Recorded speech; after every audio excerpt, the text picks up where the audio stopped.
여러분 안녕하십니까? 라디오 오늘 강재입니다. 국민의힘 대선 후보로 윤석열 전 검찰총장이 결정됐습니다. 오늘 오후 3시경이었죠. 국민의힘 최종 경선 결과 발표가 있었는데 예상대로 윤석열 후보와 홍준표 후보 접전을 펼쳤습니다. 당심은 윤석열, 민심은 홍준표란 말이 있었는데 실제 결과에서도 그렇게 나타났죠. 당원 투표와 여론조사 총 합계 결과 윤석열 후보가 34만 7천여 표를 얻어서 47% 확보로 1위, 홍준표 후보는 34만 1천여 표를 얻어서 41위로 2위를 차지했습니다. 3위는 10%의 유승민 후보, 4위는 3% 원희룡 후보가 차지했는데요.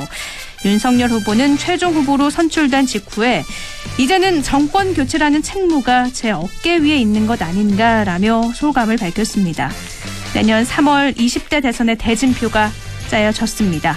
과연 국민의 최종 선택은 누구를 향하게 될까요? 이제부터 진짜 제대로 된 검증에 들어가야겠습니다. 11월 5일 금요일 라디오 오늘 광고 듣고 시작합니다.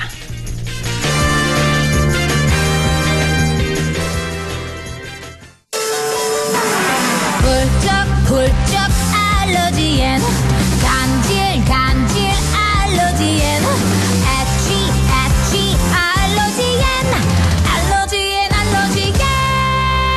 알러지엔 지르텍 약국에서 찾으세요. 유한양행 수입 한국 UCB 제약. 자동차 썬팅할 땐 딱 불스원 썬팅 넘버원 불스원이다. 출시한 썬팅 자외선 열차 밴드 각 불스원 썬팅 썬팅도 역시 불스원. 썬팅도 역시 불스원 썬팅. 기술 문의는 불스원 브라자닷컴. 창업은 역시 크린토피아. 창업 크린토피아. 세상에서 제일 가는 빨래빵 창업. 창업 크린토피아. 세상에서 제일 가는 빨래빵 창업. 창업 크린토피아. 세상에서 제일 가는 빨래빵 창업. 창업 문의 1577-4560. 알았어 DDF 알았어. 연금은 알았어 DDF 알았어. 생애 주기별 은퇴 시점에 맞춰 알아서 투자해주는 연금펀드 한국투자 TDF 알아서. IRP에서도 가입할 수 있어요. 한국투자 신탁운용. 펀드 보수 등 별도 발생, 원금 손실에 유의하시고 투자 전 상품 설명서 및 약관을 꼭 확인하세요. 내 차는 소중하니까 유리막 코팅도 한번 입혀주고 새 차는 디테일링 세차만, 그리고 아에르 프리미엄 에어컨 필터까지 극초미세먼지와 유해가스 저감에 항균 기능까지. 내 차는 공기도 달라야 한다. 내가 선택한 프리미엄 아에르 에어컨 필터. 11월 5일 라디오 오늘입니다. 1부는요. 생활 속 법률 문제를 쉽고 명쾌하게 풀어보는 안형진의 쾌도난법. 안형진 변호사와 함께하고요. 2부 성공회대 최진봉 교수와 함께하는 시간이죠. 한 주간의 시사 이슈 진단하는 최진봉의 시사포커스. 잠시 후에 만나보겠습니다.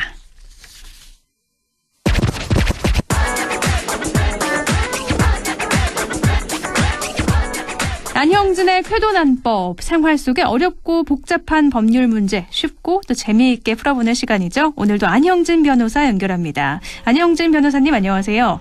네, 안녕하세요. 안형진 변호사입니다. 네, 오늘은 그동안 이 처벌의 사각지대에 있었던 스토킹 행위에 대해서 준비를 하셨는데 법률이 제정돼서 지난 21일부터 시행이 되고 있는 거죠?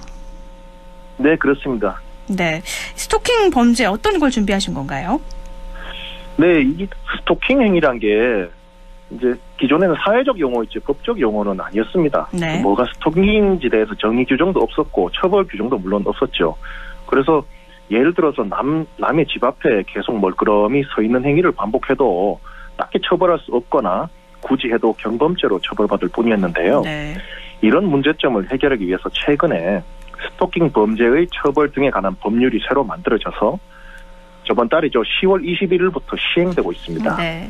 그 스토킹 행위란 무엇이고 그중에서 처벌받는 스토킹 행위는 무엇인지 대하여 정확히 규정하고 있고요. 그리고 피해자를 위한 긴급 구제 절차에 대해서도 정하고 있습니다. 네, 말씀하신 것처럼 직접적인 피해나 뭐 그런 가해를 하지 않으면 경찰에 신고를 해도 개입할 수가 없었잖아요. 근데 이제는 처벌이 가능한 건데 그러면 어디서부터 어디까지 이걸 스토킹으로 봐야 될까? 이게 의견이 갈리기도 하는데 어떤 행위들이 해당이 될까요? 예, 이게 매우 중요한 문제인데요.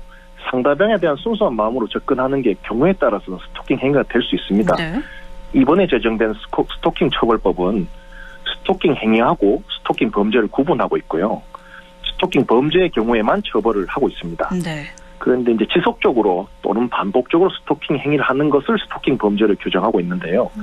일단 무엇이 스토킹 행위인지 아는 게 중요합니다. 그렇죠. 그 영화 건축학 결혼을 보면 남자 주인공이 여자 주인공 집 앞에서 서성이고 현관문 앞에서 내부의 소리를 듣는 장면이 나옵니다. 네.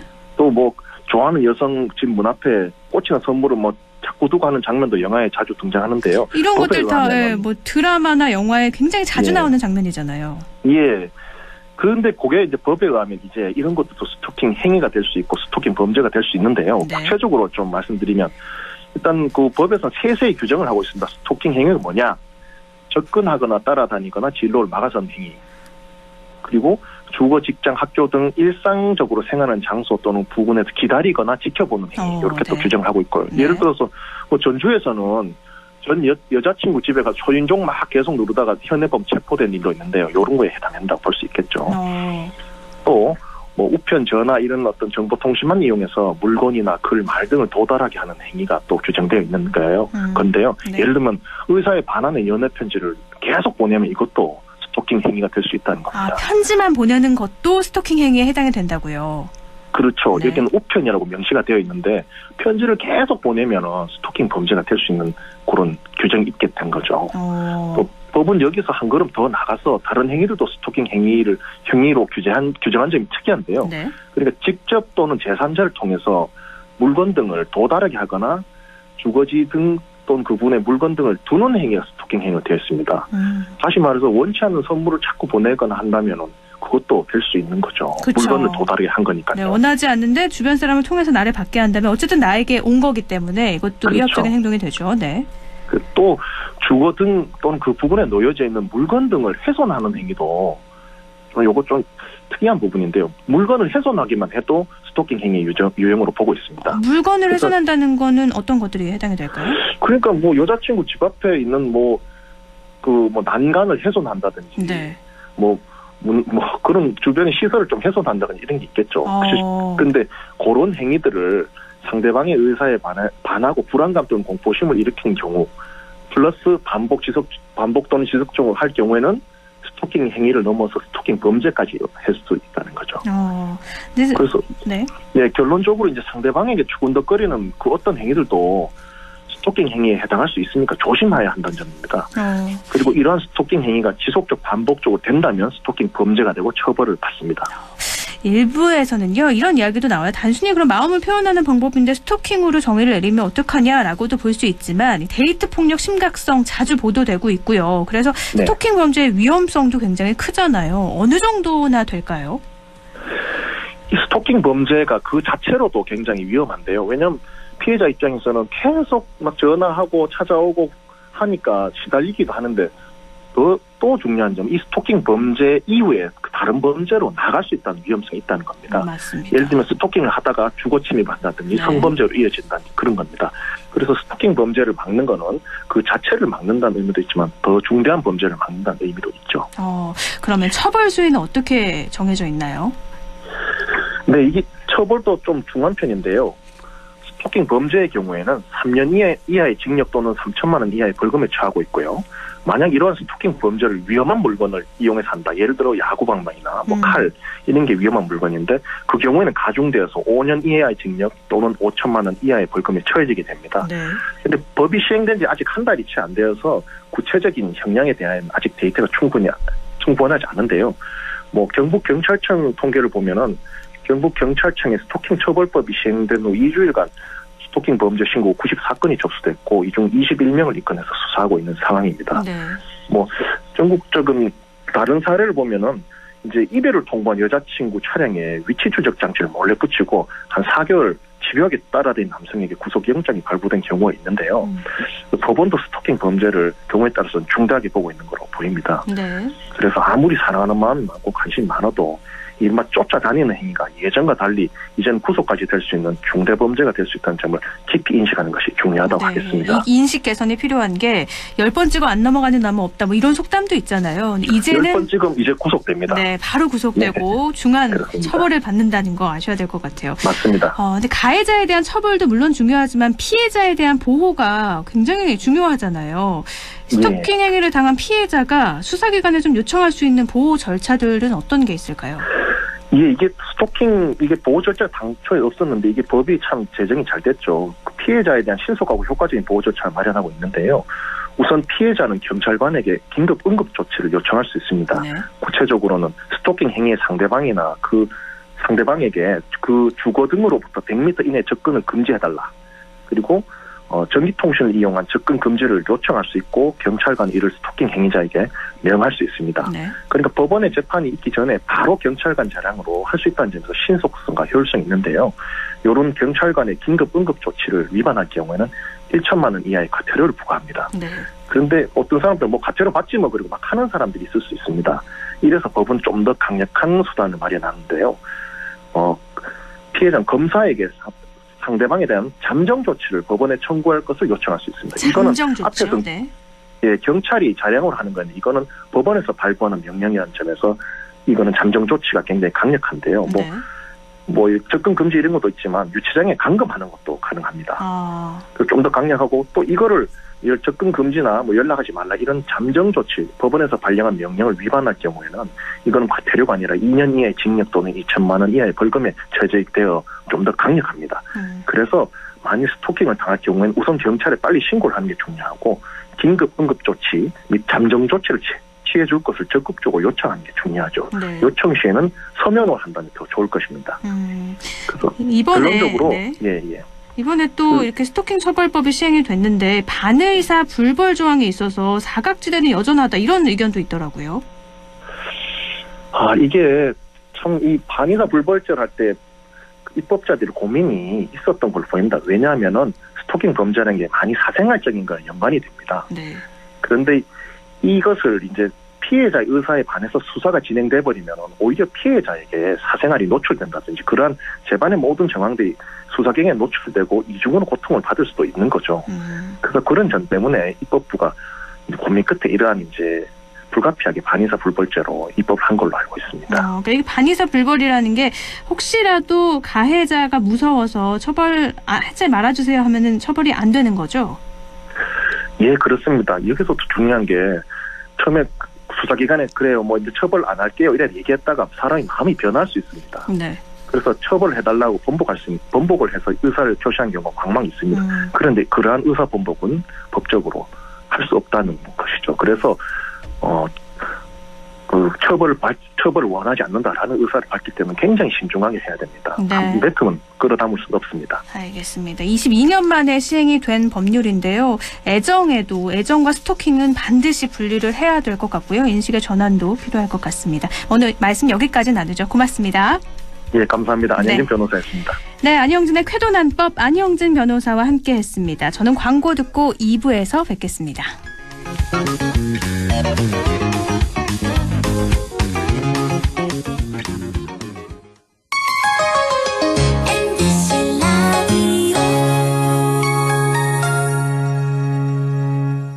할인점보다 더 실속 있고 편의점보다 더 편리하게 살 수 있는 곳, 시장보다 더 정이 넘치고 백화점보다 더 품격 있는 곳, 이런 곳이 없을까요? 네, 우리 동네 우리 할인점 홈마트가 있습니다. 지난 25년간 항상 고객과 함께한 홈마트. 용상점, 자이점, 신용주점, 사천점에서 새롭게 고객님께 다가갑니다. 홈마트. 가구 살 땐 꼭 한번 가보자. 안동 명품 가구 백화점. 흑표 흑침대, 양성국 갤러리, 금성침대, 한국 가죽 소파, 장수돌 침대. 다양한 브랜드 가구를 한 곳에서 쇼핑할 수 있는 대형 가구 전시장. 안동 명품 가구 백화점. 어르신님 안녕하십니까, 기용아재입니다. 보청기 알아보시는 거 진짜 힘드시지? 이제 하나만 기억해 주이소. 찾아가는 보청기, 집으로 보청기 고민 직접 찾아가 속 시원하게 해결해 드리겠습니다. 1544-2222 1544-2922 집으로 보청기. 영화보다 더 감동적인 신이 있습니다.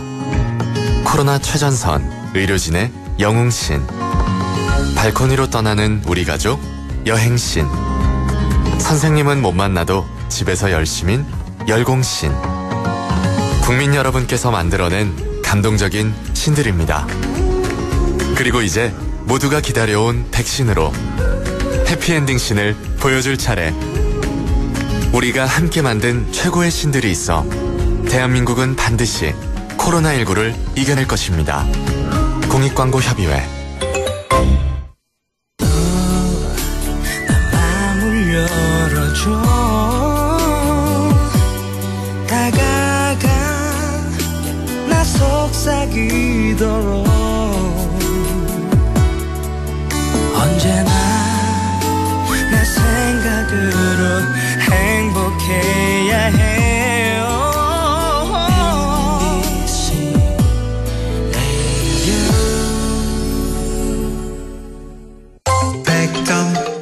MBC 라디오.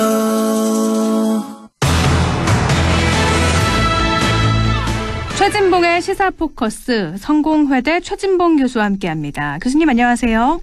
네, 안녕하십니까. 네, 드디어 국민의힘 경선 결과가 발표가 됐고 국민의힘 대통령 후보로 윤석열 전 검찰총장이 정해졌습니다. 당원 투표에서 압승을 거뒀는데 어떻게 보셨어요? 말씀하신 것처럼 이제 당원 투표에서 압승을 거뒀는데요.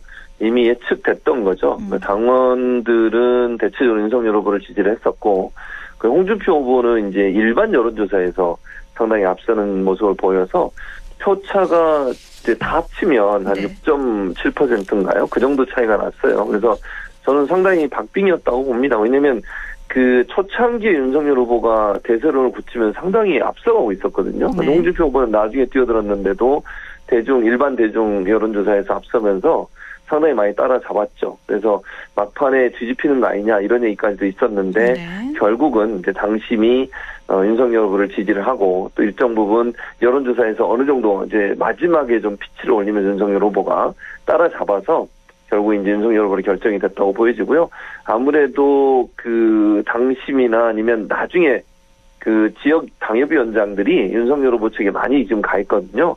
그분들이 막판에 선거운동을 열심히 한 것 같아요. 그리고 최근에 당협위원장들을 통해서 또 책임당으로 가입한 분들이 많이 계시고 그분들 입장에서 윤석열 후보를 지지하는 그런 지지층이 보여졌기 때문에 아마 이제 막판에 긴장이 되면서 더 많은 사람들이 투표에 참여하게 됐고 그 윤석열 후보에게 유리한 환경이 되지 않았나 그렇게 보여집니다. 홍준표 의원은 뭐 치열하게 국민적 관심을 끌어줬다는 게 내 역할이었다 이렇게 자평을 했는데 앞으로 홍준표 후보 의원은 윤석열 그러면 캠프에서 어떤 역할을 하게 될까요?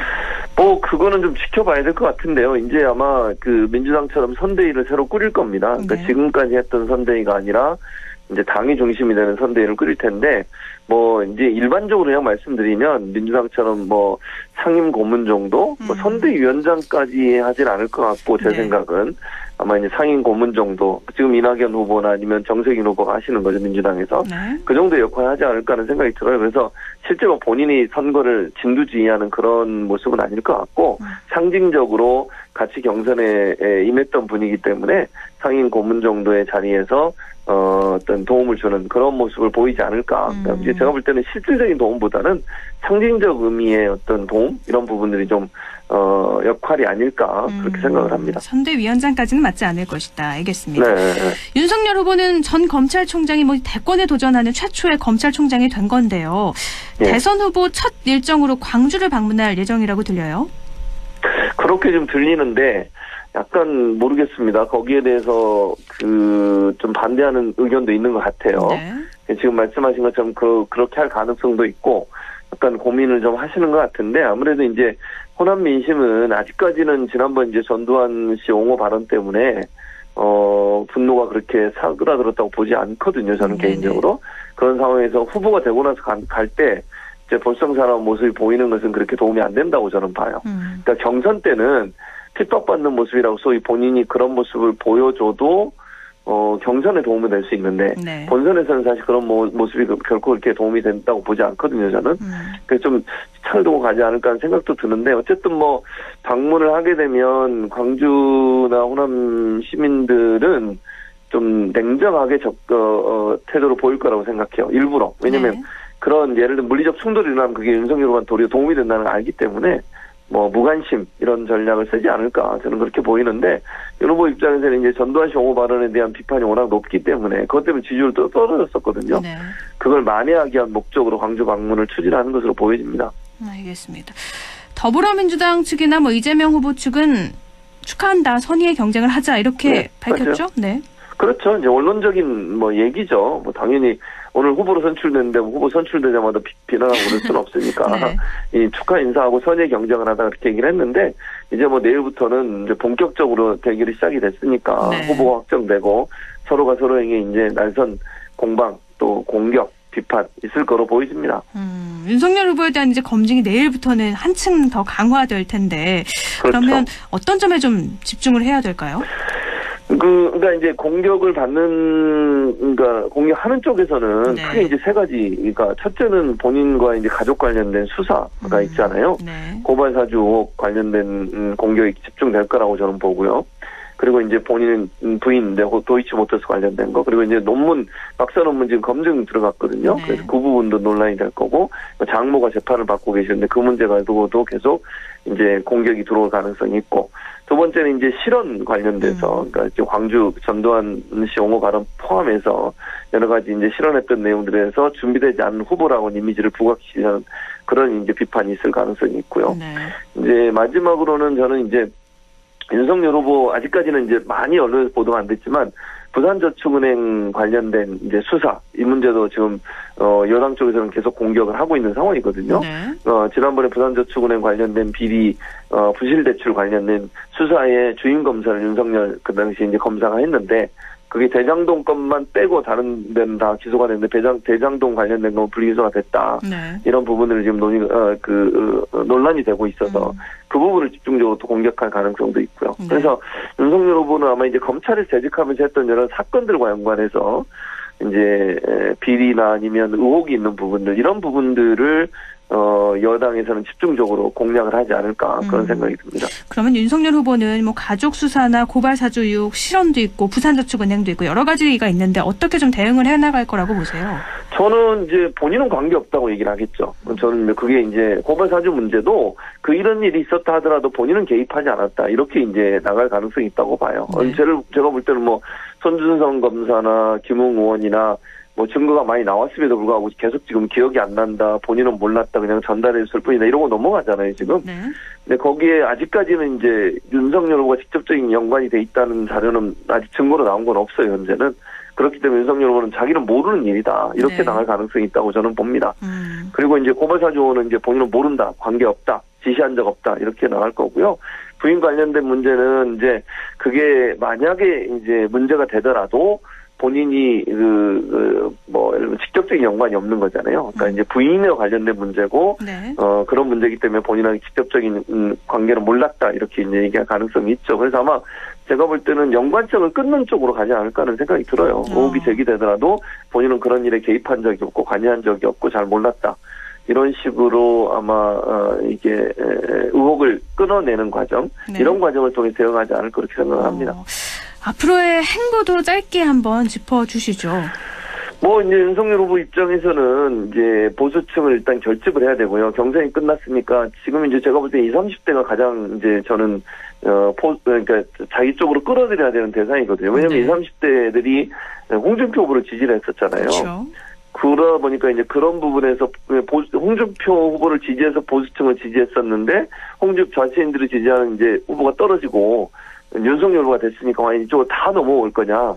지금 당장은 아니라고 생각해요, 저는. 네. 그러면 그 20, 30대를 어떻게 본인을 지지하는 측으로 만들어낼 거냐의 문제예요. 네. 그게 제일 중요하다고 생각하기 때문에 이준석 대표하고 함께 이 부분을 집중적으로 공략하는 행보를 하지 않을까. 20, 30대 젊은 층을 대상으로 한 어떤 구애 이런 부분들이 계속되지 않을까 하는 게 행보의 초점이 될 거라고 저는 봅니다. 알겠습니다. 20, 30대 표심을 얼마나 잡느냐에 따라서 경쟁력이 또 달라지는 거니까요. 네, 오늘 말씀 여기까지 나누죠. 고맙습니다. 예, 감사합니다. 네, 최진봉의 시사포커스 성공회대 최진봉 교수였습니다.